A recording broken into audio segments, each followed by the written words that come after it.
Nobody really knows exactly how many people have disappeared or been murdered in and around the Yakima reservation.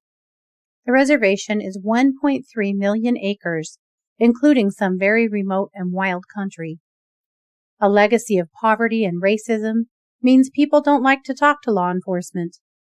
Tribal police have limited authority. The FBI is supposed to investigate serious crimes, but the Seattle field office is a long ways away. The truth is, the Yakima reservation has disproportionate numbers of missing and murdered Indigenous women and Indigenous people. Murder is the third leading cause of death among Indigenous women. Are you paying attention yet?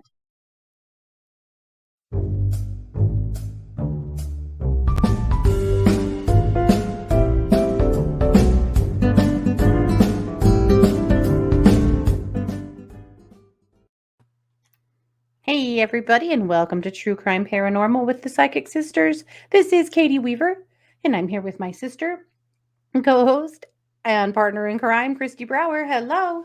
Hello. Hey everybody. That was a big mouthful. I almost couldn't spit it out. It is a bit of a mouthful. It is true.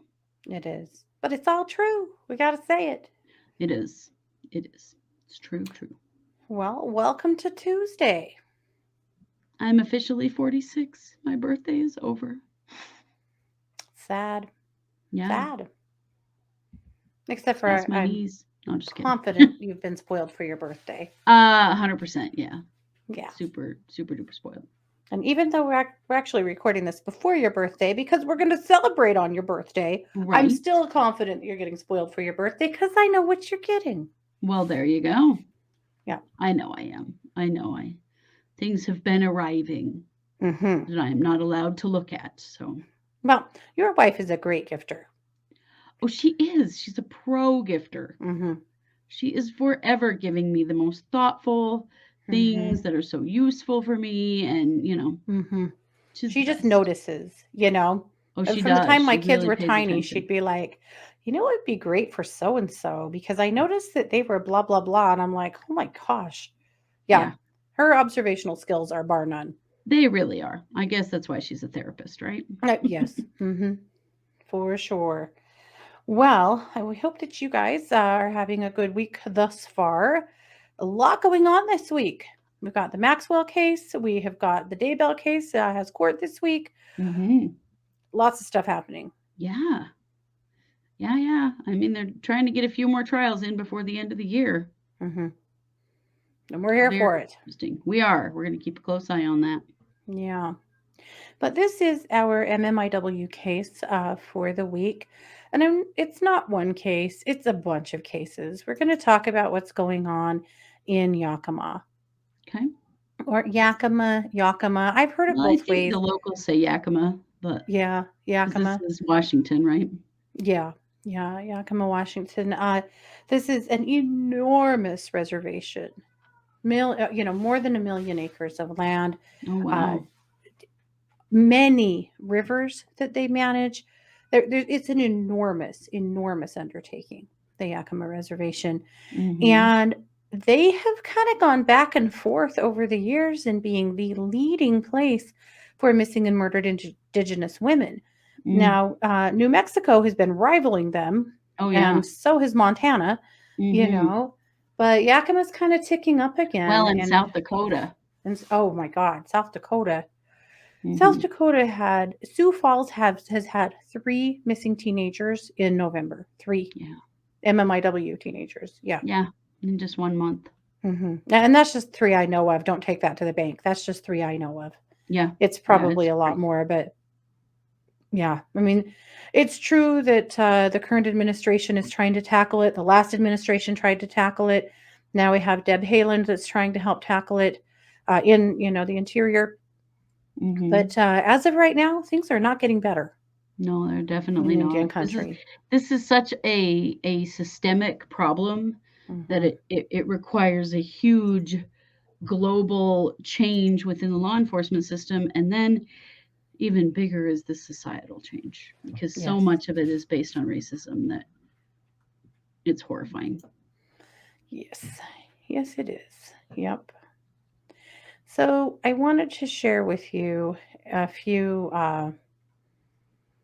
missing people. I'm not going to tell you all of their stories because it's just too much for one show. Unfortunately, with a lot of these cases, there's not enough information for us to make a show out of, Right. It's which true. sucks. Sometimes, we've done like groups of 3 before and stuff because, there's like one article or just stuff on the Charlie Project and maybe something in a Facebook group. Like there's so little because there's been so little law enforcement response, which means there's so little media response. Right. And we can't report what we don't know. Right. And sometimes we can find family members and talk to them, and sometimes we can't. I mean, we've gone that route lots of times when we could, Mhm. and sometimes family wants to talk to us, and sometimes they don't, and that's okay too. I mean, Right. that is absolutely their prerogative. Yeah.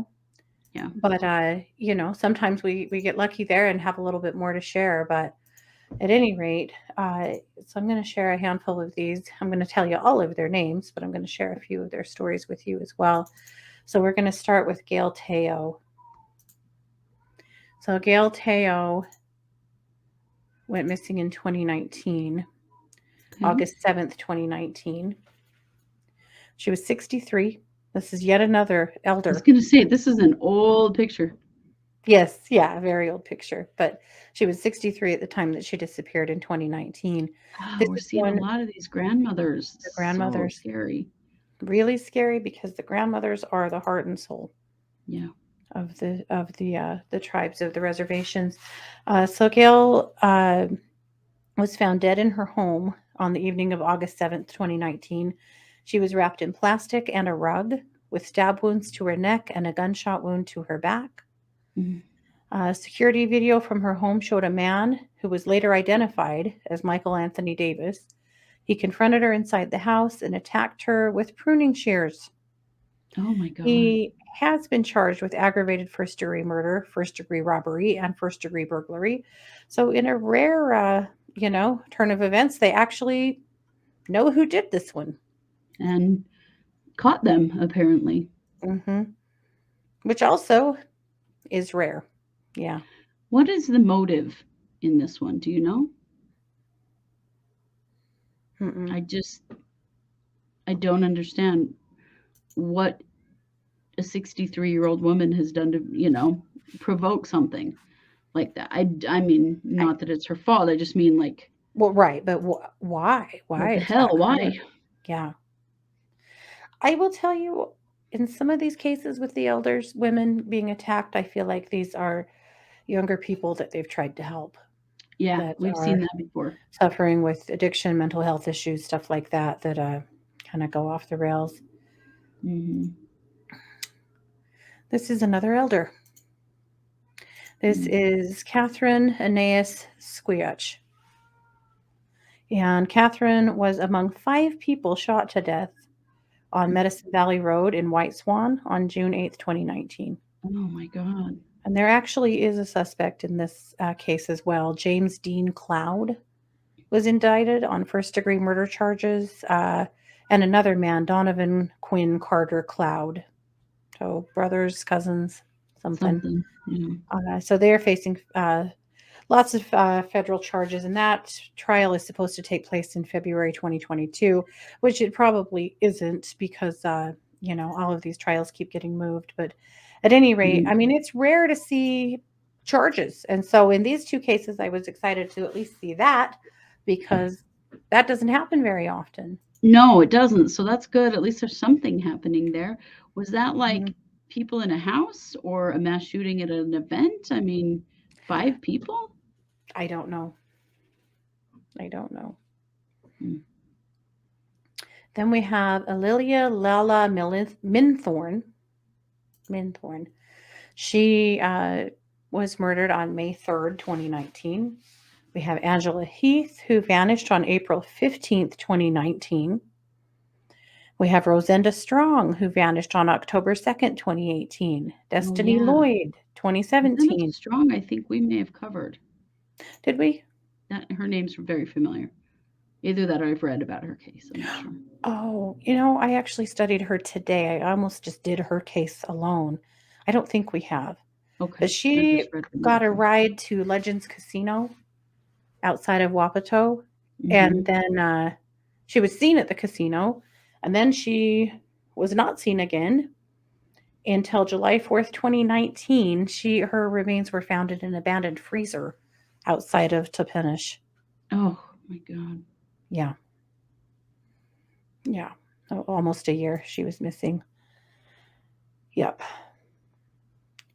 Destiny Lloyd, Echo Little Wolf, Minnie Andy, Linda Dave, Felina Metzger, Rosalita Longy, Naoma George, Barbara Celestine, Alice Looney, Charmaine Sanchi, Roberta Rains, Agnes Laura, Sherry Elwell, Barbara Whitesell, Roselia So Happy, Joanne John, Parker Doe. This is one that was an unsolved homicide. Mhm. Its skeletal remains were found in Mm. 1988 near Parker Dam. Oh, okay. Parker, hence Uh, Parker Doe. Got it. she is native, but they don't know. They considered it a homicide, but they have no idea who she is. Mm. Yep, God. yeah, yep. It's in fact, I'll show you guys a picture of Parker. She's young, and she had bowling shoes on. Really? Yeah, Well, that ought to be a clue that could be tracked down. right.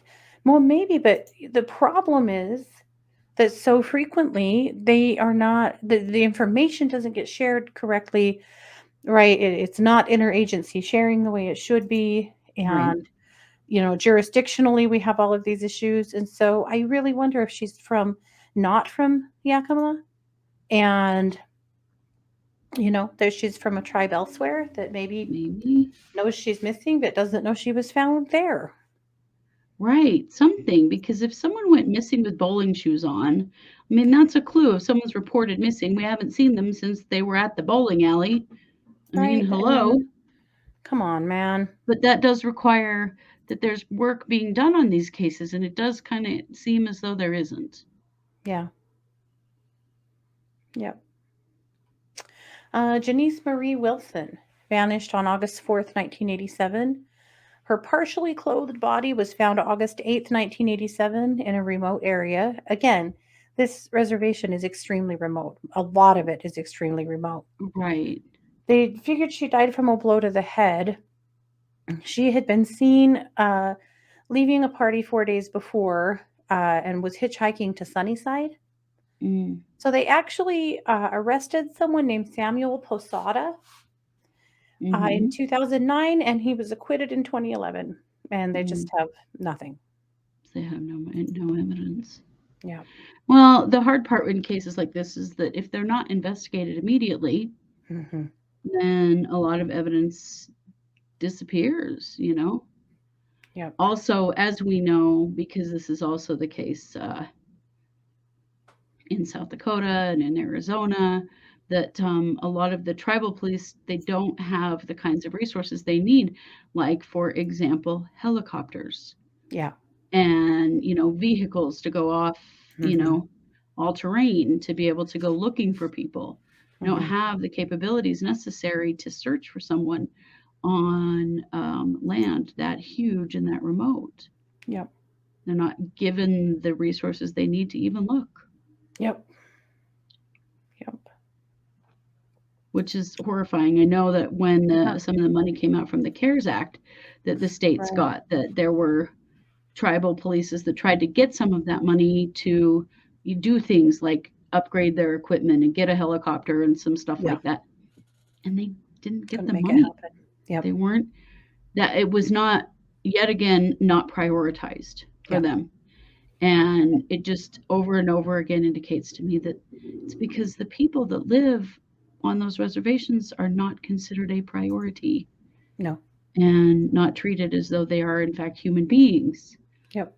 And that is horrifying. It makes me so angry to think that it wouldn't be a priority to help a local tribe to find people that go missing on their land. Like, Yeah. I mean, you look at Gabby Petito, and we all know we've talked about this a lot, but look at the manpower and money and searches that went on for her. There was no expense spared No, looking none. for her, or frankly, Brian For Laundrie, that the jackass loser that Brian. probably killed her. Yeah, And but not everybody gets that treatment, and a yeah, lot of that is because if the local police don't have those options, because we live in an area where a lot of the counties around us are very remote and there yeah. is very difficult terrain. But you know what? Those counties, they have access to all that kind of equipment. They have access to everything that they need to go searching for people. Yeah. We have all different kinds of search and rescues that have access to whatever they need to go find people who are Mhm. lost climbing rock faces, climbing up the Mhm. Grand Tetons, Mhm. way In out in the avalanches, backcountry, snowmobilers and avalanches. avalanches. Yeah. So it's not as though it can't happen because our law enforcement around here and our search and rescues, they certainly have all of that stuff Yeah. or access to it. Mhm. I think some of it's shared Yeah. among counties, but it's here Yeah. and available. Yeah. But the reservations just they don't get treated like they matter. No. No, they don't. No, and it is a part of what has to change, and then part of what we have to have a loud voice for. And looking at this situation in Washington is really disheartening. Oh This yeah. is Alice Looney, and Alice went missing in 2004, in August 2004. No leads, nothing. And finally, in on November 30th, 2005, so a year and a half later, a Hmm. hunter found her body wedged up under a tree on a little island. And Oh again, man. no answers at all in her Well, death. in just a place that somebody would think no one would ever go or look. Hmm. Hmm.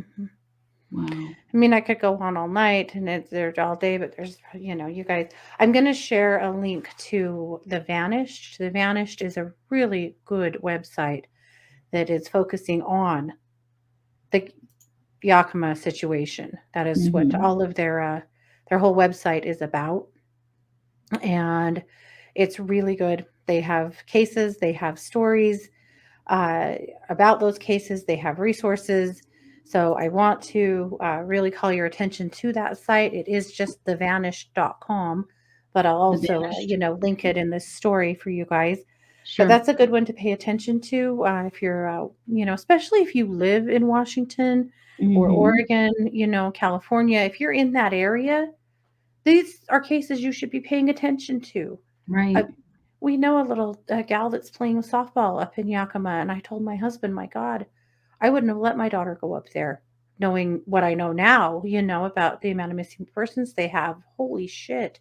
It's horrible, and her parents probably didn't know either, Hmm. because, not that she's not safe, she probably is, but you know what I mean? Like, there's a Right. lot going on that we're not aware of as a public that we Right. should And be. and who is committing these murders? Yeah. And who is taking these people? We know that a lot of the reservations that are around oil fields, Mhm. that white men are involved in many of these crimes, and Mhm. they're working in the oil fields. They're pretty Mhm. anonymous in these little towns and on these Mhm. reservations. We know because lots of people who live here work in oil fields, Mhm. and they kind of come and go. They'll work for a few months and then come home for a couple of months, and they kind of do this back and forth thing. Well, Mhm. it makes them fairly Mhm. easy to just slip away Mhm. after committing a crime like this. Yeah. Well, and And that the oil fields are one thing that the reservations in Montana and North Dakota and South Dakota have identified right, as one of the top issues that have brought more crime to their towns. for sure, it's a big And risk the factor. jurisdictional issues, again, that come into play. Right. Yeah. Yeah, but I'm just wondering for Yakima because that's not so much oil country. Just Mm-mm. wondering like where, and not to say that none of these crimes are perpetrated by, indigenous people on indigenous people, because they are, we know Of that. course. But the sheer volume of it, Hmm. there's something else going on here too, but I'm not quite sure, and I need to do some research about what's making this area even more vulnerable. Right, right. Well, part of it is the ruggedness, the Sure. remoteness of it. Part of it is poverty. I mean, unfortunately, with poverty comes crime. Uh, Mhm. and part of it is a lack of law enforcement presence because trying to cover and take care of that many acres of land and people is nigh impossible with the Right. resources that They they don't have have. anywhere near the resources to do that. No, no, and I'm sure there's more upon that, but at any Mhm. rate, we wanted to talk about Yakima today and just make sure that you guys are very aware because they're not the only ones, but this has been a hot Mhm. spot for decades of Mhm. missing women and girls. So worth talking about. Right. It definitely is. Well, and the conversation around sex trafficking always comes up in these Always. situations Yeah. for people that just vanish and never return. But, Mhm. there are plenty of these cases in which bodies are found. Mhm. And so that does indicate something different. Yeah. Yeah, for sure. Yeah, and yes, sex trafficking will always be part of the conversation for sure because it's always there. Right. But yeah, this seems to be more than that. I agree. Well, we will certainly keep our eye on Yakima then, won't we? Yeah, for sure. Well, guys, this is our Tuesday case. We'll be back on Wednesday with our third case of the week. We'll be back Wednesday night with case updates. We will be streaming Daybell Court this week. We'll let you know all about it. We have a lot Mhm. going on. So We keep sure your do. eyes wide open. We will. And we will be back. So this has been yet another production of True Crime Paranormal with the Psychic Sisters. Take care. Bye, guys.